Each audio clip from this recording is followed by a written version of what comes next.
Today marks a very special day in American history, and the reason for that is we celebrate a particular holiday after an individual who I would argue is one of the most influential Americans of all time. His name is Dr. Martin Luther King Jr., a champion for civil rights. Really, when you think about the civil rights movement, I would argue he's at the forefront, and I totally understand that there were more people along the way that helped him spread that particular message. I'm just saying, I think he's definitely high up on the totem pole in that regard. But then he was a huge advocate for peaceful protests, and the reason for that was because he understood that if everyone started airing out their frustrations in the worst way possible, rioting, looting, you name it, everybody wouldn't want to hear their message because they would say, look at all the death and destruction you're causing. So even though he was delivering these particular speeches in a time where people actively wanted to get rid of him, he was still a huge advocate for peace. How awesome is that? That's a stand-up guy. That's an American in my book. But today I want to share with you my thoughts about if I feel we're living up to his particular standards. You know, the whole idea about treating others as equals? So first, I got to talk about his particular quote. This is from the I Have a Dream speech that he gave, that infamous speech when he was in D.C. Now, this is just one small example. The speech itself was much longer, and you can check it out on your own if you ever have time. But I would argue this particular snippet from it is one of the most iconic parts. Again, you can let me know if you think there's another part that's really iconic as well, but I'll read it for you. It reads, I have a dream that my 4 little children will one day live in a nation where they will not be judged by the color of their skin, but the content of their character. First and foremost, how awesome is that quote? But let me kind of dissect it a little bit. 100% agree with you. 100% agree with Dr. Martin Luther King Jr. And it could simply be because I was born in the 90s, so through time, you're going to sort of weed out these particular instances where people truly feel that black and white Americans shouldn't be equal, right? And that's kind of what I'm driving at here, in that, you know, he was delivering these particular remarks in a time where people really did want to get rid of him. And unfortunately, you know, people actually, did wind up succeeding with getting rid of him. But his message lived on.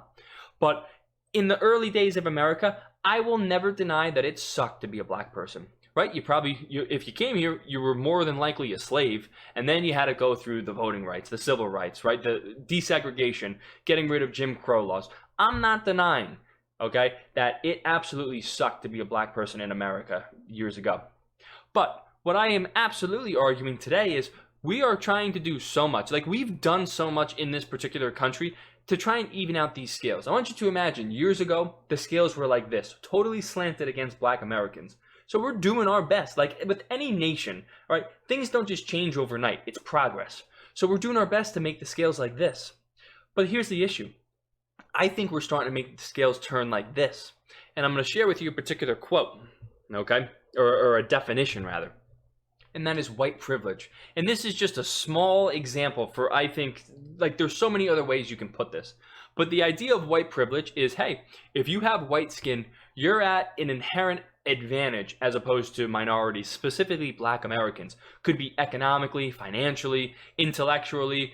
In the one case where they were arguing in 2020, it was the idea that cops look at white people different than they do black people. Not this particular video. But what I'm trying to say is there's this entire movement around white people still have it too good in this country. And they're holding back black Americans, even today, okay? And as I already said, we got rid of slavery, Jim Crow, segregation, right? And we're trying our best to do so much more. But then there's people that are trying to say that they're modern day Martin Luther King Jr.'s, but I look at them as provocateurs. I look at them as people trying to advance a particular agenda, and they're not trying to advance us by bringing us together. And that's kind of what I'll get into now, right? Because this is the best case scenario for America. This is the worst case scenario for politicians. And the reason for that is because if we unite and we stop looking at each other as, based on our skin color, right? Well, you're a white guy, so that means this, this, and this. Well, you're a black guy, well, this, this, and this. If we actually unite based on the content of our character, we're going to realize, oh my God, you mean the media and the politicians, the ones who actually tried to divide us because that's how they maintain power and control over us? You mean that they were doing that the entire time? We're going to vote them all right out. And that's why I'm kind of making this video, because I want to spread this particular message that there is not enough of this in the world today. And don't get me wrong, Because I'm not one that buys into the media hysteria, because they always feed you the negative news, right? They talk about, well, this particular case happened today. This, somebody was hurt and it was racially motivated. Hate crimes are up X amount of percent. So they give you the worst because they know you're going to kind of latch on to that negative news. And that's what drives us further apart. So I'm trying to simply say is, well, who's trying to divide us further apart and why are they trying to do it? And again, I think it's to try and maintain power over us. So I'll kind of end with this. We got a very special day that we're celebrating today. But we need to get back to the roots of Dr. Martin Luther King Jr. And we have to treat everyone as equals.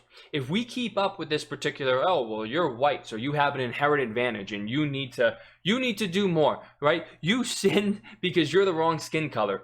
All that is reverse racism. And I know someone's going to probably say, well, you can't be racist to, the oppressor, yada, yada, yada. If you have that particular mindset, you're missing the bigger message that I'm trying to get across today.